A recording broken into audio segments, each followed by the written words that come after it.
Hey there, everyone. How are you doing today? So, we had reports earlier today that the Obi-Wan Kenobi show for Disney Plus was going or has been canceled or indefinitely delayed.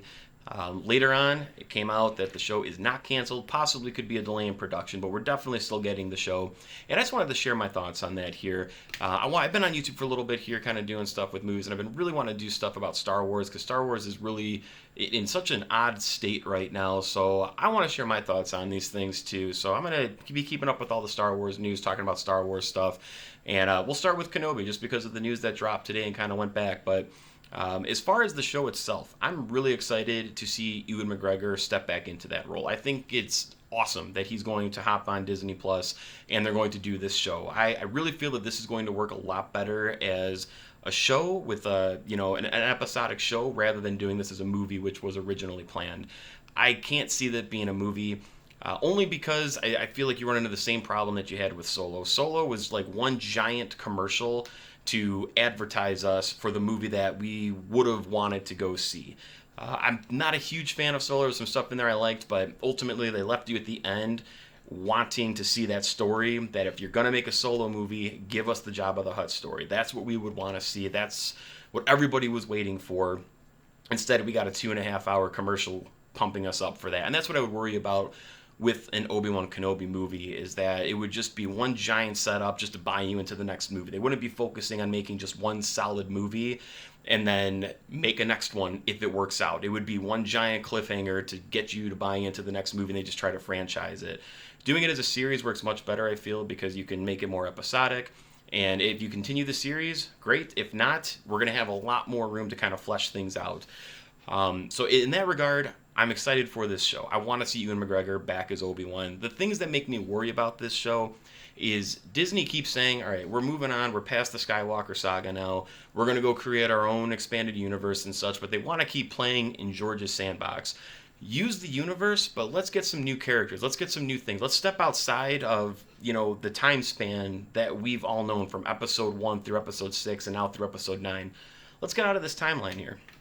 So it worries me a little bit with how much more can you flesh out with Obi-Wan.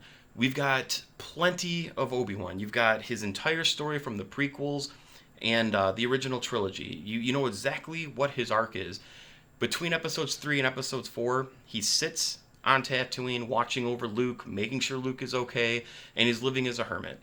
All right, so the thing that worries me is that they're going to just exploit so much of what Obi-Wan is doing, and it defeats the purpose of him going into exile. So they need to handle this very carefully, but I feel like the enjoyment from this show, at least for me, I can look at this outside of the Star Wars movies and just kind of accept this as like, hey, here's some stories with Obi-Wan Kenobi, and doesn't really have to be thought about in the grand scheme of everything where it could impact different things. So I think they could tie into the stuff with Rebels, with Darth Maul and all that. I don't know if that's something they would do in this, or they would set that up in here to where that would leave you, into a season 2. But nevertheless, my biggest concern is how much do we need to keep fleshing things out. We've got more than enough story for all these characters. I think it's time we step outside of that and stop relying so much on the nostalgia and everything we've already grown to love, because we've got a fan base divided right now, and it's a total bummer that things are like that. And there's so many things at play that have created, where we are with everything right now. And you've got so many different generations of fandom. I mean, you go back to '77, and then when the prequels came out, starting in the late '90s, and then now the sequel trilogy with Disney. I mean, this is spanning generations now. So and they're very distinct, different trilogies as far as the tone and the different action and the special effects. There's so many different things going on in each trilogy that really defines it for the generation and the era that it came out in. So am I excited to see a Kenobi show? Yes. I want to see Ewan McGregor as Obi-Wan Kenobi, and I'm excited to see some new adventures as long as it doesn't mess with the lore that has already been established.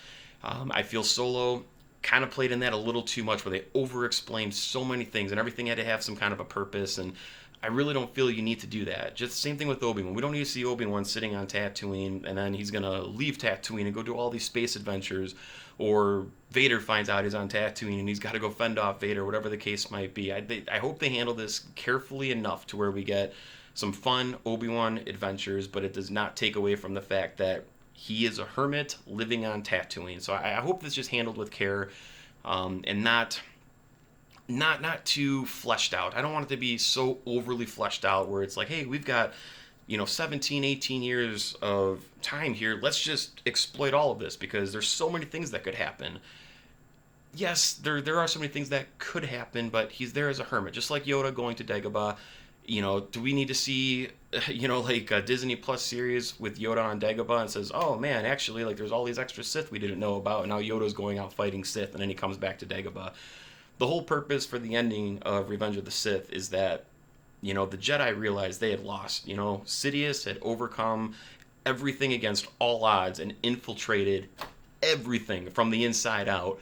And there was no option but to sit back and wait, for that new hope to arise. So as long as they do this carefully and it fits good within the established film canon, that would be amazing. But if we could get some cool Obi-Wan adventures, even if they flesh it out and it does not, impact everything else that's already been established, I'm on board for it. So I'm excited. I think it's super cool that Ewan McGregor's coming back. And that's all I got to say about it, guys. I'm definitely indifferent about it. We're just gonna have to wait and see, what we're gonna get with this here. So I'd love to know your thoughts on this. What kinds of things are you looking forward to out of a Kenobi show? Do you think that this is too much to flesh out his character? Do you want them just to, go all over the place and just exploit the entire, 18-year window there and just find out all this different stuff? I'd love to know your guys' thoughts on that there. There'll be plenty of videos on the way. Appreciate all of you watching, and we will catch you all next time.